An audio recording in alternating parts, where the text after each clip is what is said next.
What is mental health? Mental health includes our emotional, psychological, and social well-being. It affects how we think, feel, and act. It also helps determine how we handle stress, relate to others, and make choices. Mental health is important at every stage of life, from childhood and adolescence through adulthood. Problems. In many ways, mental health is just like physical health. Everybody has it, and we need to take care of it. Good mental health means being generally able to think, feel, and react in many ways that you need and want to live in your life. But if you go through a period of poor mental health, you might find ways your frequently thinking, feeling, or reacting become difficult or even impossible to cope with. This can feel just as bad as a physical illness or even worse. Mental health problems affect around 1 in 4 people in any given year. They range from common problems such as depression, anxiety, to rarer problems such as schizophrenia and bipolar disorder. What is anxiety? Anxiety is a general term for several disorders that cause nervousness, fear, apprehension, and worry. These are disorders affect how we feel and behave and can cause physical symptoms. Mild anxiety is vague and unsettling, while severe anxiety can seriously affect day-to-day living. The American Psychological Association, or APA, defines anxiety as an emotion characterized by feelings of tension, worried thoughts, and physical changes like increased blood pressure. It is important to know the difference between normal feelings of an anxiety and an anxiety disorder that requires medical attention. Here are some examples of anxiety symptoms: panic, fear, and uneasiness.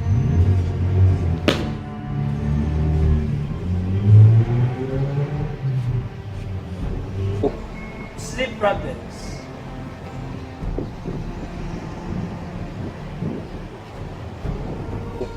Not being able to still calm.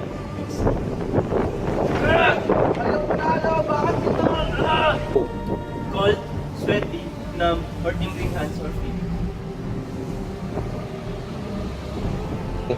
Shortness of breath. Nausea. And dizziness.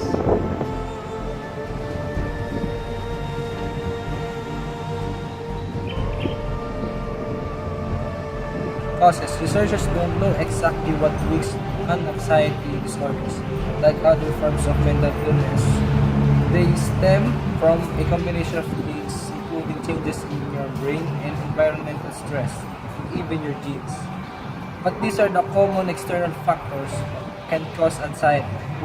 Number 1, stress at work, stress from school, stress in a personal relationship such as marriage, financial stress, stress from emotional trauma such as death of a loved one, stress from a serious medical illness, side effect of medication, use an illicit drug such as cocaine, symptom of a medical illness such as heart attack, heart stroke, hypoglycemia, lack of oxygen circumstances as diverse as high altitude sickness, emphysema, pulmonary embolism. Promote good mental health. Everyone knows the importance of good mental health.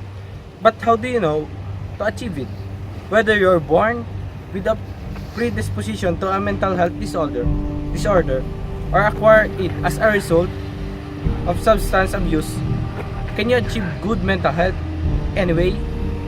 What exactly can you do to promote better mental health? Here are some points to consider.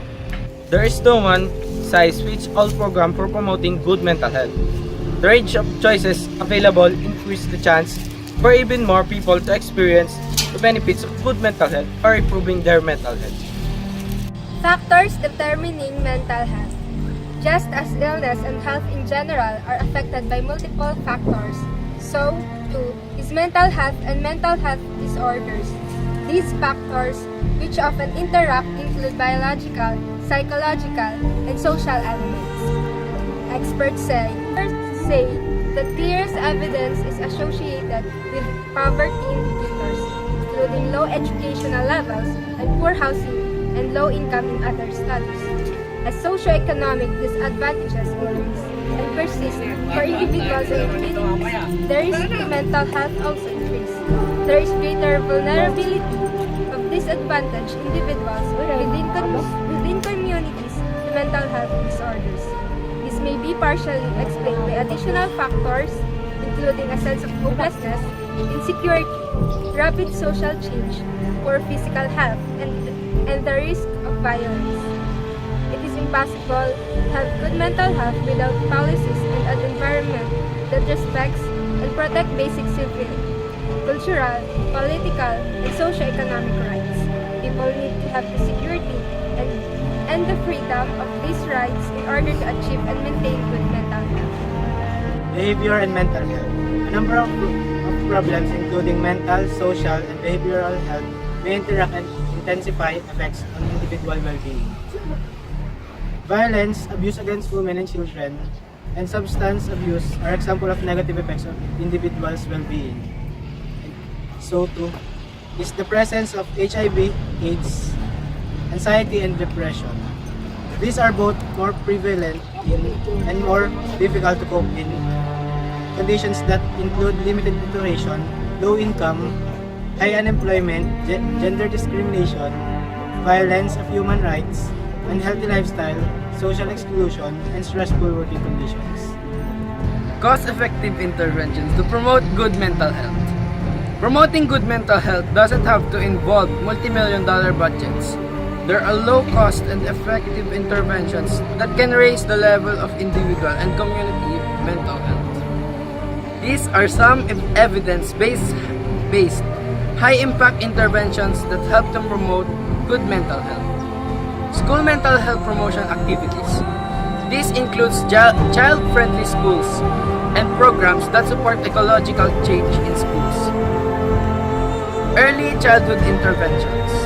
Examples include preschool psychosocial interventions, home visits to pregnant women, and combining nutritional and psychosocial interventions in populations of the disadvantaged.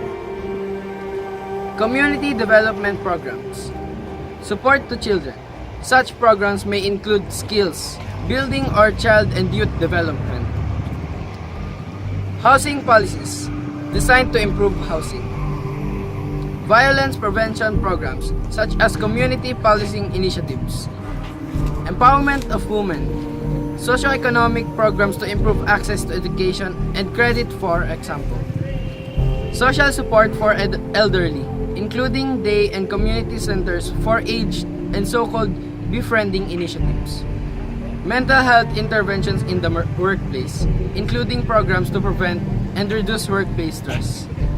Programs targeted for vulnerable groups. These groups may include migrants, minorities, indigenous people, and people. Resilience and good mental health. Looking at the big picture, persons with good mental health have the following characteristics: a sense of contentment with their lives, a zest for living, laughing and having fun, able to deal with stress and to bounce back from adversity, flexibility to learn new things and adaptability to deal with change, able to build and maintain healthy relationships, self-confidence and high self-esteem, good balance between work and take decisive actions. Acting decisively, even during stressful or adverse situations, helps build self-confidence and resilience. Move toward your goals, create realistic goals and take steps to achieve them. Even small steps are a sign of progress. Keep moving forward. Look for opportunities for self-discovery. You can often learn something good from any situation, even tragedies and hardship. Nurture a positive view of yourself. Develop your confidence and problem-solving ability helps to build resilient, hopeful outlook. Try visualizing what you want instead of worrying about how you'll attain it. Take care of yourself. Pay attention to the physical and mental aspects of personal caretaking. This keeps mind and body primed and ready to deal with situations requiring resilience. Keep things in perspective. Try to look at the broader, long-term view and avoid blowing things out of proportion. Find additional ways of strengthening resilience. These may include journal writing, meditation, or spiritual practices. Unconditional love. First, every child needs unconditional love from his or her parents and family members. The love, security, and acceptance trio are the bedrock of a child's good mental health. Make sure children know that your love is not dependent on looks or grades or accomplishments. Let them know that mistakes and defeats are common when growing up and are not cause for alarm. They are to expected and accepted. Above all, make sure your children know that you love them without any boundaries and always will. Your child's self-confidence will grow in a home environmental of unconditional love. Confidence and self-esteem. Nurturing a child's confidence and self-esteem involves praising them for little things they do for the first time, or encouraging them to take the next steps to explore, learn about new things. Providing safe environment for them to play in. Being actively involved in their activities, smiling and giving an assurance will help them build self-confidence and self-esteem. Avoid criticism and sarcasm. These are detrimental to children's self-confidence and self-esteem. Instead, a child fails a test or loses a game, give him a talk or pep talk. They're looking for assurance, not criticism. Be honest with your child, not brutally so. But don't shade the truth or gloss over your own failure or disappointments with the little ones. Helps children to know that parents are human too and sometimes make mistakes. Encourage your child to do his or her best and to enjoy the learning process. By trying new activities, children learn teamwork, develop new skills, and build self-esteem. While it's important for children to play and explore and learn, you also need to know that there are some behaviors actions that are inappropriate and acceptable. Either in the family, in the school, and community, parents need to give appropriate guidance to their children and when necessary appropriate discipline. Surroundings that are safe and secure. Your home should be a safe and secure place where your child does not feel fear. Despite our best intentions, however, there are situations and circumstances where children do become fearful, anxious, secretive, or withdraw. Remember that fear is a very real to children. Try to find out what's causing fear and how you may able to correct it. Signs of fear include changes in eating, sleeping, aggressiveness, nervous mannerisms, or extreme shyness. Children to say that they're sick to appear anxious or numerous occasions may have problems that needs tending to.